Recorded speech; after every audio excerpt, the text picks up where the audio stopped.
Hi there, I'm Tom here at Ledgemere Farm in southern Maine, and it's pouring out again today, so I'm going to change the plugs in my 1955 Cub, and I thought we could do that together. Spark plugs, they seem like not a big deal, but they are really one of the most common causes for misfires and bad fuel economy in your tractors. So they're not really that expensive to replace, and you ought to change them periodically. So these ones in here have been changed in a while, so we're going to change them today. And I've already pulled out one. I'm going to show you how to get those out without taking your hood off. It's possible. Because taking the hood off, you got to take the lights off and everything else. So we're not going to do that. And I apologize if you hear some rain in the background. It's really pouring hard.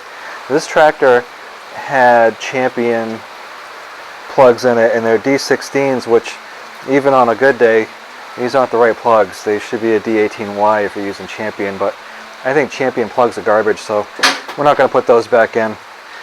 We only use Autolite here, and so the Autolite plugs that I have, these ones are 31/16s, and these pretty much fit in all the old IH gas tractors.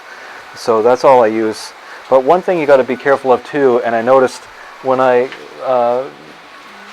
pulled these out, I checked the gap on them. The gap was wrong, so let's show you how to do that before you even think about putting a plug in. So you can't just pull the plugs out of the box and then shove it in your engine and expect it to work right. The correct gap for the Farmall Cub is 0.025, and so you need a set of feeler gauges, and these are really pretty cheap. You can get them on Amazon. I got these at Napa quite a while ago, but you just kind of put them, you can see the gap there, and you can see my feeler gauge. They don't fit, so we have to widen it up a little bit, and you can pry it up just a little bit with a feeler gauge, a screwdriver. You just want to be careful you don't mess up your electrode right here. So here's the gap. I hope you can see that pretty well. It just slides in, but you want to make sure you gap these plugs before you put them in, because more often than not, when you get them out of the box, they're going to be wrong. So a couple things about changing plugs. With these right here, the 7/8 socket works pretty well, and I only do one at a time. That way you don't have to worry about your wires being messed up. So I've taken out one plug, and I'm going to put it back in. And so what I do when I put these back in is you find the hole, and then instead of immediately turning it clockwise to put it in, I turn it counterclockwise a little bit, and then you'll feel the threads seat, and then you can finger tighten it to where it needs to go. So you finger tighten it as far as you can, and then after that you take your wrench and you just snug them. You don't want to crank these down. If you crank them down and then you get a little bit of corrosion in there, next time you go to pull your plugs out, you could have some problems. And there's nothing to me that's a bigger nightmare than a snapped off spark plug. So we don't want that. So we put the wrench back in there, and it's sitting on the plug. Now I'm just gonna seat it. Okay, so it's gonna be snug to the point where I can't take my hand and turn it back out again. Okay, so you can see my new plug right here, right there, and we'll take the cap, the boot of that, and a lot of times it'll snap when it goes on. You'll hear it snap, an audible snap.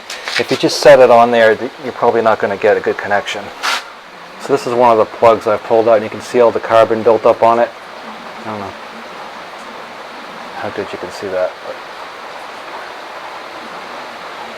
again, not gapped correctly, and the junky old Champion plugs, and I wouldn't put these things in a push mower.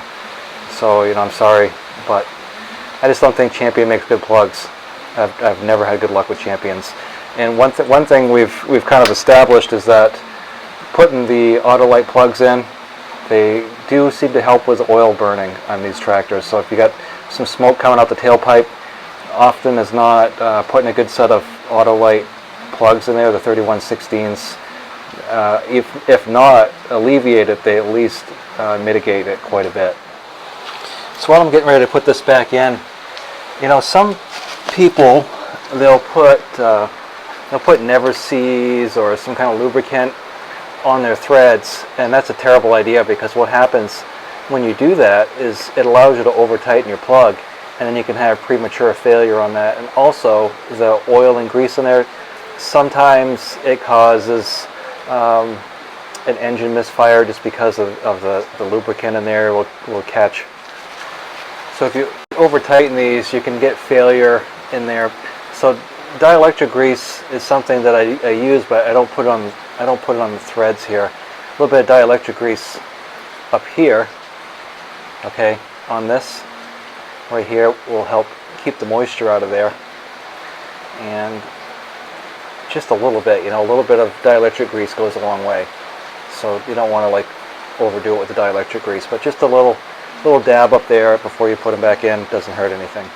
And so one thing too, when you're putting the plugs back in, if they start to go hard, like you put it in, take it out a couple times, and it just doesn't want to go, someone before you may have gacked up the threads a little bit. So you can use a thread chaser, but you want to be careful of this because you don't want to get metal shavings in there. You get metal shavings in there, it's not going to be very helpful to your motor. So if you end up using a thread chaser, you probably want to change your oil right after.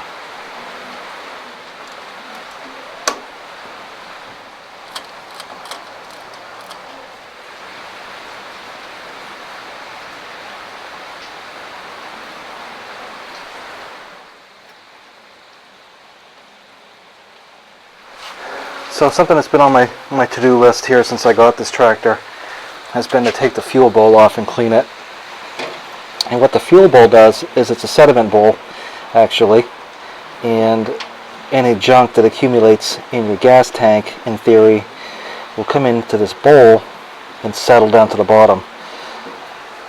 So periodically you need to clean that out because you don't want the particles in suspension and then getting down to your carburetor. So periodically you need to take this little glass bowl off and be careful you don't drop it. You can get replacements, and there's also a rubber gasket up in there that sometimes will deteriorate, and you can replace it either with another rubber gasket, or for a little bit more money you can get a cork, which I prefer the cork personally. They tend to last longer. So you can see that crud in there. So I'm just going to use this rag and get that all out. You can buy replacement bowls. You can get a whole bowl assembly, but it's not necessary unless you have a problem. A lot of times what goes to pieces besides the cork is the little valve itself will go. On this Cub I've got an inline filter also, and that's just kind of a safety net for the carburetor. And I've had mixed results with using these. Sometimes when you put them in, they don't draw enough fuel through, so you end up vacuum or vapor locking your motor, and then it doesn't flow the fuel through, so it doesn't run. Fortunately, this hasn't been the case this time, and it's worked fine. You can see there's a nice clean color to that gasoline, so that's fresh gas. If it's discolored at all, you may not want to run that fuel.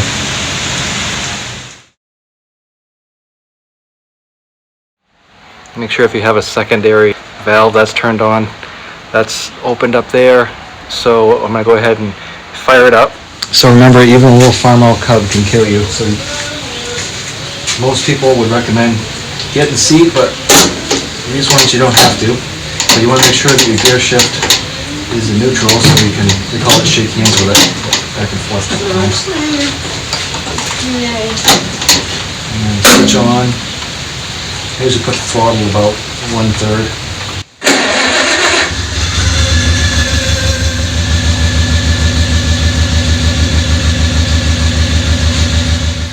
So I appreciate you watching and hanging out with me on this rainy day. Really simple to change your plugs. Hope you have a great rest of your day. Thanks for watching. If you haven't already, please take a moment and subscribe to the channel.